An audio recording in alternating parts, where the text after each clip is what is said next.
중국으로서도 이례적인 1월 정상 외교입니다. 한국과의 회담을 앞둔 중국 쪽 분위기도 확인해 보겠습니다. 김효신 특파원. 네, 우리 정상의 중국 방문 9년 만입니다. 중국 현지에서는 어떤 점에서 가장 기대감을 드러내고 있습니까?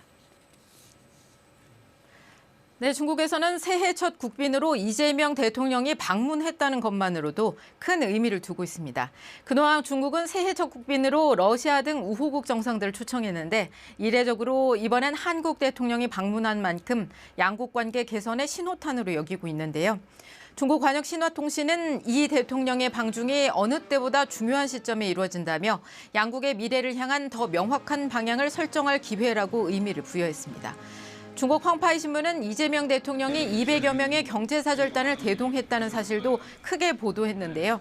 한국의 중국 시장을 새롭게 인식하고 관계를 재조정할 수 있는 기회라며 한중 양국 경제 협력에 대한 기대감을 드러냈습니다.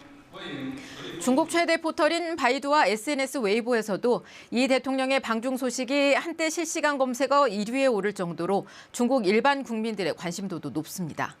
이재명 대통령이 방중 직전 중국 관영 CCTV에 진행한 인터뷰 영상에서는 중한 우정이 오래 가길 바란다, 환영한다 등의 반응이 따라붙기도 했습니다. 네, 이 대통령의 방문은 일반 방문이 아닌 국빈 방문입니다. 의전이라든지 달라진 분위기 느껴지는 게 있습니까?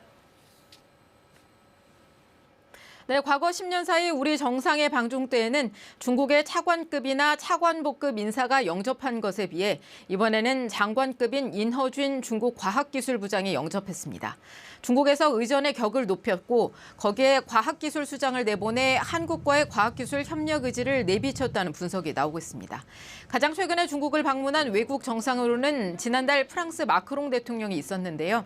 당시 마크롱 대통령은 사천성 청두를 방문한 반면 이 대통령은 정치와 경제 중심지인 베이징과 상하이를 두루 방문하도록 일정이 조율된 점도 중국의 협력 의지를 보여준다는 해석입니다. 베이징에 이어 상하이에서도 우리 기업과 중국 기업들의 만남이 예정돼 있는데요.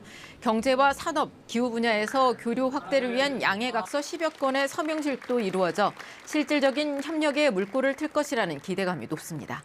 지금까지 베이징에서 전해드렸습니다.